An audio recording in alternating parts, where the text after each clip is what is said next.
लगभग जाल नज़दीक आ चुका है और सबको हलचल बढ़ चुका है।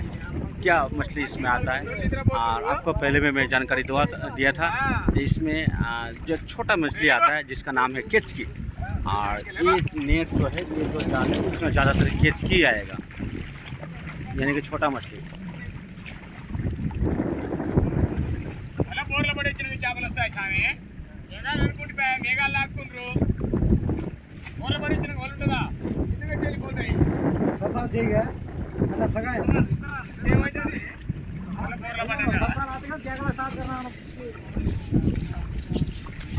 हलचल बहुत बढ़ चुका है, ये जाल नज़दीक आ चुका है।